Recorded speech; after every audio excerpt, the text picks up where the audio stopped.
ಹರೇ ಶ್ರೀನಿವಾಸ ಕಲ್ಯಾಣಾದ್ಭುತಗಾತ್ರಾಯ ಕಾಮಿತಾರ್ಥಪ್ರದಾಯಿನೇ ಶ್ರೀಮದ್ವೆಂಕಟಗಿರಿನಾಥಾಯ ಶ್ರೀನಿವಾಸಾಯ ನಮೋ ನಮಃ ಎಂದು ಭಗವಂತನನ್ನು ಮನದಲ್ಲಿ ಸ್ಮರಿಸುತ್ತಾ, ಹಿಂದಿನ ಸಂಚಿಕೆಯಲ್ಲಿ ಶತಾನಂದರು ಜನಕ ಮಹಾರಾಜನಿಗೆ ಹೇಳಿದಂತೆ ವೆಂಕಟಗಿರಿಗೆ ಯುಗಭೇದದಿಂದ 4 ಹೆಸರು ಬಂದವು ಅನ್ನೋದನ್ನು ಹೇಳಿದರು.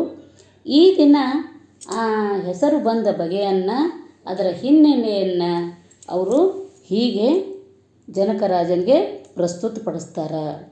ಅವ್ರು ಹೇಳ್ತಾರೆ, ರಾಜನ್, ಕೃತಯುಗದಲ್ಲಿ ಋಷಭ ಎಂಬ ರಾಕ್ಷಸರು ಈ ಪರ್ವತದಲ್ಲಿ ವಾಸವಾಗಿದ್ದು ಅಲ್ಲಿದ್ದ ಋಷಿ ಸಮೂಹಕ್ಕೆ ಬಹಳ ತೊಂದರೆ ಕೊಡ್ತಾ ಇದ್ದ. ಅವನು ಕೊಡುವ ಕಷ್ಟವನ್ನು ತಾಳಲಾರದೆ ಋಷಿಗಳೆಲ್ಲರೂ ಸೇರಿ ಭಗವಂತನ ಮೊರೆ ಹೋದಾಗ ಶ್ರೀಹರಿ ಆ ರಾಕ್ಷಸರ ಸಂಹಾರ ಮಾಡುವುದಾಗಿ ಅವರಿಗೆ ಅಭಯವನ್ನು ನೀಡ್ತಾರೆ. ಆ ಋಷಭ ರಾಕ್ಷಸನ ಬಗ್ಗೆ ತಿಳಿಯುವುದಾದರೆ, ಅವನು ಪ್ರತಿದಿನ ತುಂಬುರ ತೀರ್ಥದಲ್ಲಿ ಸ್ನಾನ ಮಾಡಿ ತನ್ನ ಬಳಿ ಇದ್ದಂಥ ನರಸಿಂಹದೇವರ ಸಾಲಿಗ್ರಾಮವನ್ನು ಪೂಜಿಸ್ತಾ ಫಲ ಸಮರ್ಪಣೆಯ ರೂಪದಲ್ಲಿ ತನ್ನ ಶಿರಸ್ಸನ್ನು ಖಡ್ಗದಿಂದ ಕತ್ತರಿಸಿ ಶ್ರೀಹರಿಗೆ ಸಮರ್ಪಣೆ ಮಾಡ್ತಾ ಇದ್ದ. ಅಚ್ಚರಿ ಅಂದ್ರೆ, ಅವನು ಸಮರ್ಪಣೆ ಮಾಡಿದಂಥ ಶಿರ ಮತ್ತೆ ಅವನ ದೇಹಕ್ಕೆ ಬಂದು ಕೂಡ್ತಾ ಇತ್ತು.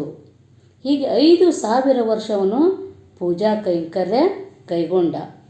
5,000 ವರ್ಷ ಆಗುವ ಸಮಯಕ್ಕೆ ಸರಿಯಾಗಿ ಶ್ರೀಹರಿ ಅವನಿಗೆ ಪ್ರತ್ಯಕ್ಷನಾಗಿ ದರ್ಶನ ಕೊಟ್ಟಾಗ ಋಷಭ ಆನಂದ ತಾಳಲಾರ್ದ ಮೂರ್ಛೆ ಹೋಗ್ಬಿಟ್ಟ.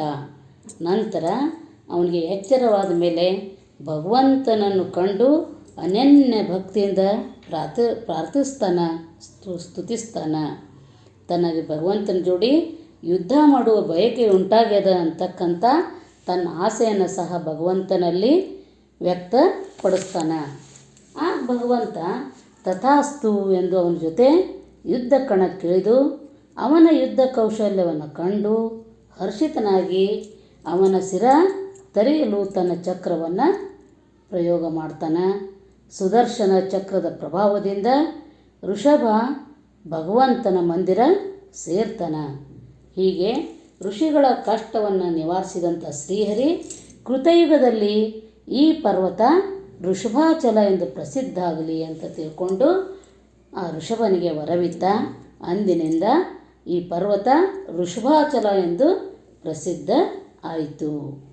ನಂತರ ತ್ರೇತಾಯುಗದಲ್ಲಿ ಕಪಿಶ್ರೇಷ್ಠನಾದಂಥ ಕೇಸರಿಯ ಪತ್ನಿ ಅಂಜನಾದೇವಿ ಪುತ್ರ ಸಂತಾನಕ್ಕಾಗಿ ಮತಂಗ ಮುನಿಗಳ ಆದೇಶದಂತೆ ಪ್ರತಿದಿನ ಸ್ವಾಮಿ ಪುಷ್ಕರಣಿ ತೀರದಲ್ಲಿ ಸ್ನಾನ ಮಾಡಿ ವರಹದೇವರ ದರ್ಶನ ಮಾಡಿ ಆಕಾಶಗಂಗೆ ತೀರ್ಥಕ್ಕೆ ಹೋಗಿ ಬಹು ಕಠಿಣವಾದನ್ನ ತಪಸ್ಸನ್ನು ಆಚರಣೆ ಮಾಡಿದರು. ಆಗ ವಾಯುದೇವರ ಅನುಗ್ರಹದಿಂದ ಗರ್ಭವತಿಯಾಗಿ ಹನುಮಂತ ದೇವರನ್ನು ಅಂಜನಾದೇವಿ ಮಗನಾಗಿ ಪಡೆದಳು. ಹಾಗಾಗಿ ತ್ರೇತಾಯುಗದಲ್ಲಿ ಈ ಪರ್ವತವು ಅಂಜನಾಚಲ, ಅಂಜನಾದ್ರಿ ಅಂತಕ್ಕಂಥ ಹೆಸರನ್ನು ಪಡೀತು. ಅದೇ ರೀತಿ ದ್ವಾಪರ ಯುಗದಲ್ಲಿ ಒಮ್ಮೆ ಶ್ರೀಹರಿ ಲಕ್ಷ್ಮೀದೇವಿ ಜೊತೆಯಲ್ಲಿ ವೈಕುಂಠದಲ್ಲಿ ಏಕಾಂತದಲ್ಲಿದ್ದನು. ಆಗ ಅಂತಃಪುರದ ಬಾಗಿಲನ್ನು ಕಾಯುವ ಕೆಲಸವನ್ನು ಅವರು ಶೇಷದೇವನಿಗೆ ಭಗವಂತ ಆಜ್ಞೆ ಮಾಡಿದರು. ಅದೇ ಸಮಯದಲ್ಲಿ ಯಾವುದೋ ಕಾರ್ಯನಿಮಿತ್ತವಾಗಿ ವಾಯುದೇವರು ಭಗವಂತನ ದರ್ಶನಕ್ಕೆ ಬಂದರು. ಆಗ ಶೇಷದೇವರು ಅವರನ್ನು ಒಳಗೆ ಬಿಡದೆ ತಡೆದರು.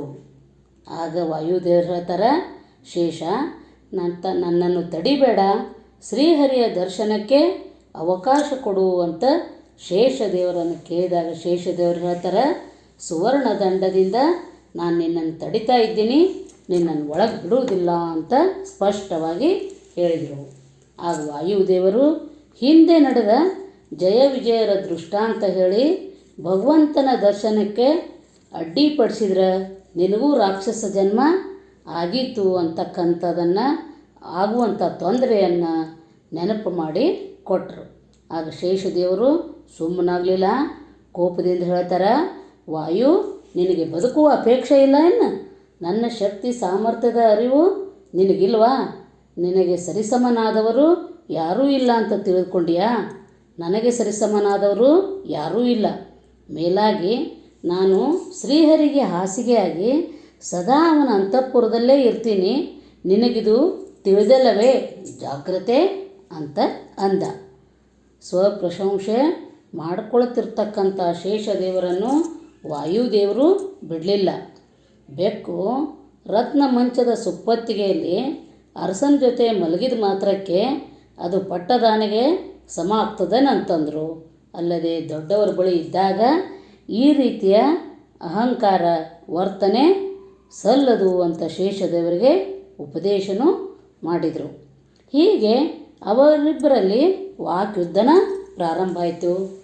ಇವರಿಬ್ಬರ ಗದ್ದಲ ಕೇಳಿ ಶ್ರೀಹರಿ ಲಕ್ಷ್ಮೀದೇವಿಯೊಂದಿಗೆ ಹೊರಗೆ ಬಂದು ಗದ್ದಲ ಕಾರಣವನ್ನು ಇಬ್ಬರಿಂದಲೂ ತಿಳಿತಾರೆ. ನಂತರ ಭಗವಂತ ಹೇಳ್ತಾರೆ, ಶೇಷ, ಬರೀ ಮಾತಿನಿಂದ ಯಾರೊಬ್ಬರೂ ಸಮರ್ಥ ಅನಿಸೋದಿಲ್ಲ, ಕೃತಿಯಿಂದ ನೋಡೋಣ ಎಂದು ಇಬ್ಬರಿಗೂ ಒಂದು ಪರೀಕ್ಷೆ ಇಡ್ತಾರೆ. ಅದೇನೆಂದ್ರೆ, ಉತ್ತರ ದಿಕ್ಕಿನಲ್ಲಿರುವ ಮೇರು ಪರ್ವತದ ಮಗ ಆನಂದಾದ್ರ ಬೆಟ್ಟಕ್ಕೆ ನೀನು ಹೋಗು. ನೀನು ನಿನ್ನ ದೇಹವೆಂಬ ಹಗ್ಗದಿಂದ ಆ ಬೆಟ್ಟವನ್ನು ಸುತ್ತುವರೆದು ಕೂತ್ಕೋ. ಆಗ ವಾಯುದೇವರು ಬಂದು ಅದನ್ನು ಹಾರಿಸ್ಕೊಂಡು ಹೋಗಲಿ ನೋಡೋಣ ಅಂತ ಅಂದರು. ಅದಕ್ಕೆ ಶೇಷ ಹ್ಞೂ ಅಂತ ಕೂಡಲೇ ಕಾರ್ಯತತ್ಪರನಾಗಿ ಆ ಬೆಟ್ಟವನ್ನು ಸುತ್ತಕೊಂಡು ಕೂತ್ಕೊಂಡ್ಬಿಟ್ರು. ಶೇಷದೇವರ ಅಹಂಕಾರ ಅಳಿಬೇಕಾಗಿತ್ತು. ಅದಕ್ಕೆ ವಾಯುದೇವರು ಭಗವನ್ ನಾಮಸ್ಮರಣೆ ಮಾಡ್ತಾ ಬರೀ ತಮ್ಮ ಕಿರುಬೆರಳಿನ ಸ್ಪರ್ಶ ಮಾತ್ರದಿಂದನ ಪರ್ವತವು ಆದಿಶೇಷನ ಸಹಿತಾಗಿ ಭರದಿಂದ ಮೇಲಕ್ಕಾರಿ 50,000 ಯೋಜನೆಯಷ್ಟು ದೂರ ಹಾರುವಂತೆ ಮಾಡಿದರು. ಆದರೆ ಕೊನೆಗೆ ಕರುಣಾಶಾಲಿಗಳಾಗಿ ಆನಂದಾದ್ರಿ ಪರ್ವತವನ್ನು ಶೇಷದೇವರ ಸಹಿತಾಗಿ ನದಿ ದಂಡೆಗೆ ತಂದು ಇಳಿಸಿದರು. ಅಲ್ಲಿ ಸೇರಿದಂಥ ದೇವಾನುದೇವತೆಗಳೆಲ್ಲ ವಾಯುದೇವರನ್ನು ಕುರಿತು ಜಯಘೋಷ ಹಾಕಿದರು. ಆಗ ಶೇಷದೇವರ ಅಜ್ಞಾನ ಅಹಂಕಾರ ಅಳೆದು ಪಶ್ಚಾತ್ತಾಪಪಟ್ಟು ವಾಯುದೇವರಲ್ಲಿ ಕ್ಷಮೆ ಕೇಳಿದರು. ಇದೆಲ್ಲ ಶ್ರೀಹರಿಯ ಇಚ್ಛೆ ಆದರೂ ಸದಕ ಶೇಷದೇವರನ್ನು ಆನಂದಗೊಳಿಸುವುದಕ್ಕಾಗಿ ಭಗವಂತ ಈ ಪರ್ವತಕ್ಕೆ ಶೇಷಾಚಲ ಅಂತ ನಾಮಾಂಕಿತಗೊಳಿಸಿದರು. ಇನ್ನು ವೆಂಕಟಾಚಲ ಎಂಬ ನಾಮಾಂಕಿತ ಹೇಗೆ ಬಂತು ಅನ್ನೋದನ್ನು ನಾಳೆ ದಿನ ಮುಂದುವರಿಸೋಣ ಎಂದು ಹೇಳ್ತಾ ಎಲ್ಲರಿಗೂ ಅನಂತ ನಮಸ್ಕಾರಗಳು. ಕೃಷ್ಣಾರ್ಪಣ ಮಸ್ತು.